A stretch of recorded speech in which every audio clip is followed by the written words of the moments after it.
Hi everyone, I'm Jules, your practical mystic. I mentor and empower folks to create and uncover their soul's purpose to create and live a life of meaning. And I do that through ceremony and ritual and communications with the unseen world. Thanks for watching today. If you find this useful, please share it out. I, um, a couple of things have been coming up for me in the last several weeks, really. But a strange thing happened where, in the course of the last 24 hours, this subject has come up quite strongly and by several different people and in many different ways. And when a particular subject comes up many times over, I know that it's the universe knocking on my door saying, hey, pay attention. This is really important. And it always starts off subtly, and it's up to me to really pay attention to that. Perhaps you have had an experience in your own life where you've had a certain word or phrase or situation that's come up repeatedly by several different people in many different ways. That's just like the universe knocking, saying, hey, this is something, pay attention to it.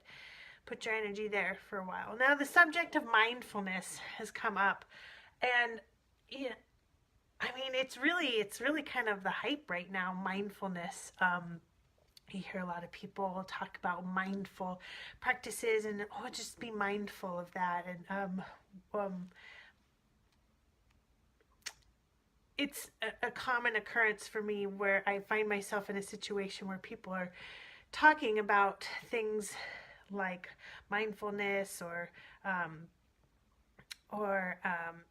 raising the vibration or shifting the consciousness, and they talk about it as though I already know what they're saying, but the reality is I have to kind of go inward and discover what that is for myself. And so in my process to search out what mindfulness means for me, as well as what other people are talking about when they speak about mindfulness, I've come across a pretty interesting framework for how to do that in a really practical way, because it is one thing to say I'm going to be more mindful in my life and to develop a gorgeous and intense and lengthy yoga practice and meditation practice and eating vegan, raw, organic, beautiful foods. However, I am a single mom. I am very busy. I am a student. I'm an entrepreneur. I have a busy life, and I need things to really work within my life. I need for it to be practical. It has to be attainable, or I won't do it. That's just the bottom line. Even though I really, really want to, it doesn't happen. Now that I know that about myself, and that is a type of mindfulness, the mental mindfulness, mental awareness of myself, I have created sort of a little checklist of things to do in regards to mindfulness. So mindfulness is really the act of paying attention and to something in a totally neutral manner that does not have any judgment or analysis or calculation. So what that means is that I step back and remove myself emotionally from a thought, a pattern, a situation, anything that I encounter. The goal is to look at it from a bird's eye view, so to speak. So much easier said than done. I don't know if you're like me. Judgment seems to be a real strong one there. Judging whether or not the thoughts, the feelings that I have are okay, are accurate, are worthy of my time. Calculating whether or not these things, the experiences that I'm having, are going to be beneficial to me in the end. So mindfulness is removing all those judgment thoughts, removing all the analysis, the calculative thoughts, and just simply observing. Okay? There's 4 areas that mindfulness really shows up, and they're distinctly different. Other folks might have ideas, and if you have ideas of other areas, I'd love to hear about them. But these are the 4 that I've sort of distilled down. There's a sensory awareness, or like a kind of a spiritual awareness. What's happening with, what am I hearing? What am I seeing? What am I smelling and tasting? What am I knowing around me? So there's a sensory awareness there. Body awareness, bodily aware of what kind of foods work well for me, what kind of foods do not. This is one of the trickiest ones for me. For whatever reason, I really trained myself from a very young age to detach from my body, to ignore certain signs that other folks may have learned to pay attention to. Body awareness, it doesn't mean that I don't know what's happening in my body, but it does mean that I often don't know where my limits are for my body. And so retraining myself in an observing kind of way, noticing thoughts and feelings and sensations and pushback is a key part to me developing the bodily mindfulness, the body awareness. And social awareness, so what goes on in who your people are, who you choose to spend your time around, what you choose to do when you spend time around folks. Observing yourself in different situations. Are you acting as your good and true and beautiful self congruently with everybody in your life? Are you able to be that person with your partner, with your children, with your extended family, with your friends, with all of your friends? So that's a level of social awareness. And for a long time, I found myself really being different people, a different version of myself with different people based on the situation and based on all these variables, like who I thought that they would like, how, if I thought I was good enough. So it took me a long time to get to be that place where I could just observe myself being in these different situations and then say, oh, is that really for my highest good? So that's a level of mindfulness. And then mental awareness. So we have body, social, sensory, and mental awareness. So that's like the thought patterns that come up with if you are in a particular situation and you jump to a place in your head, the voice in your head, the fear that comes up, you jump to that in a particular situation all the time, to just observe that and recognize that that is something that you do, and that's what it is. And then you can decide if that's something for your highest good. So all of these, it's like listening to yourself, observing yourself on a different level. Because it's so easy for us to get really deep in the experience and really deep into the situation and the drama of the circumstance. But if we are able to simply just step back, pause, that's a big one, to just pause, to step back, look at it from an outsider's perspective. without judgment, without calculating, without analyzing, and to simply observe what's happening. Now, I am a Capricorn. I like action. What do you do after, in these moments when you're being mindful? Well, the question that I always ask myself when I am able to have a real, be in a real mindful place, and I am not perfect. This is sometimes really hard to do.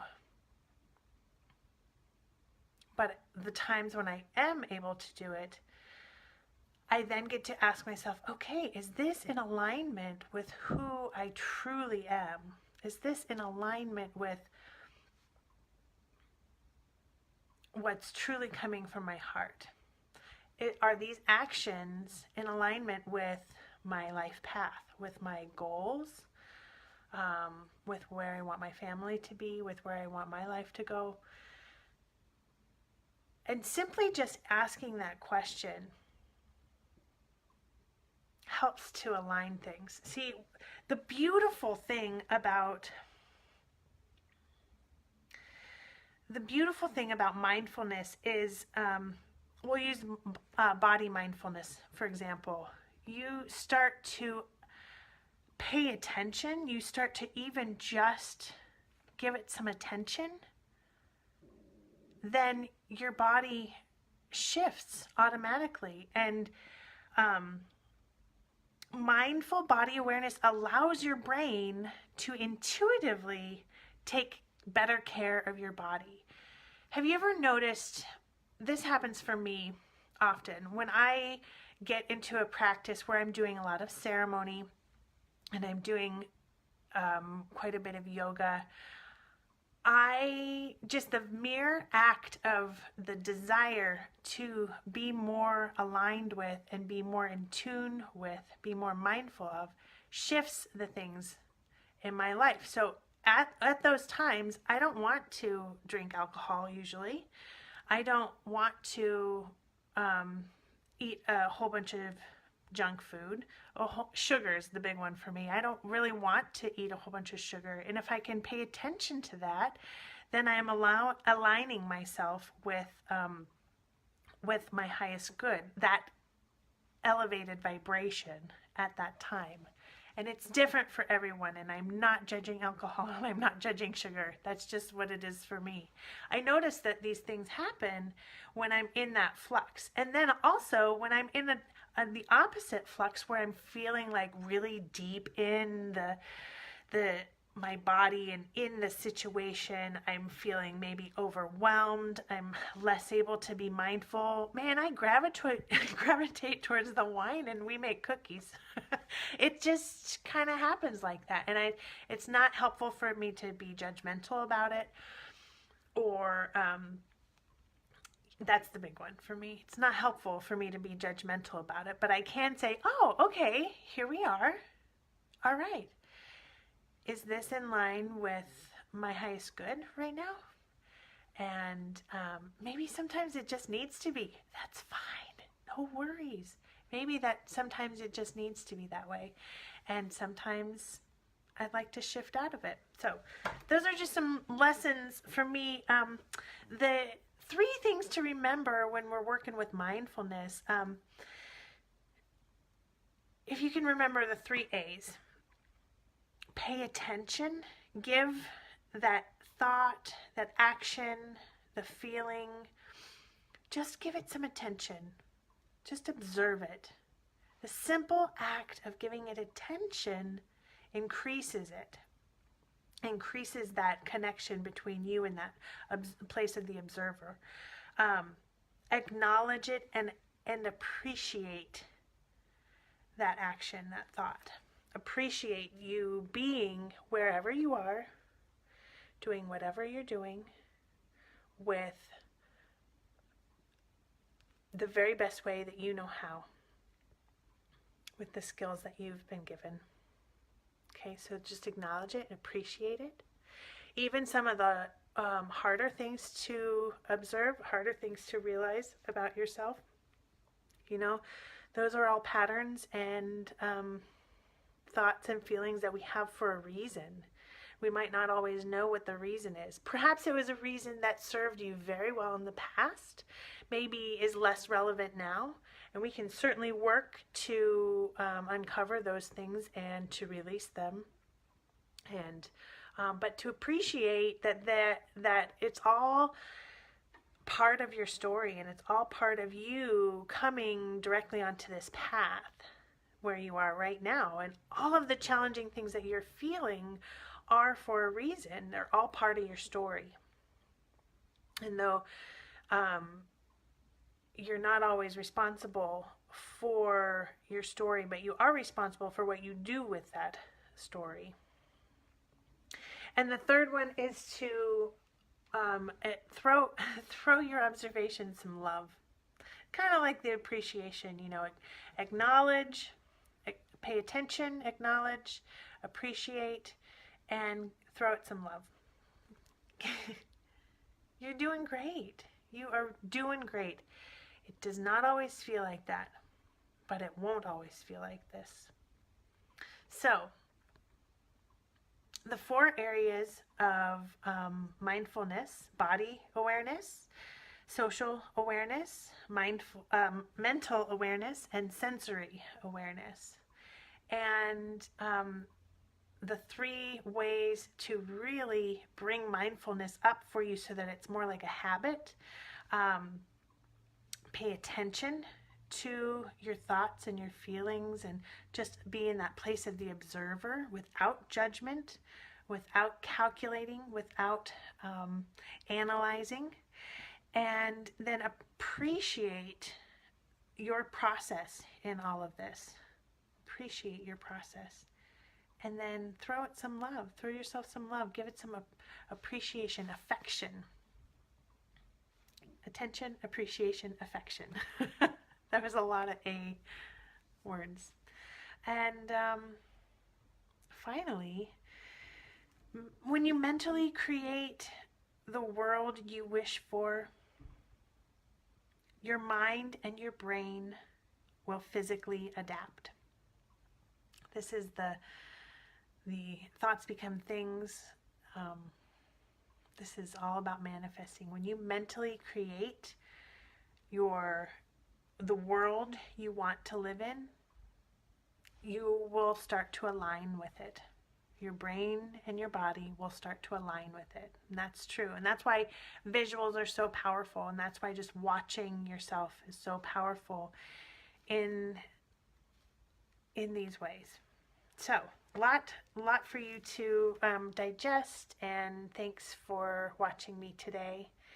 And I hope that you have a really beautiful day, and happy Halloween. I'd love to hear from you. Thanks. Bye.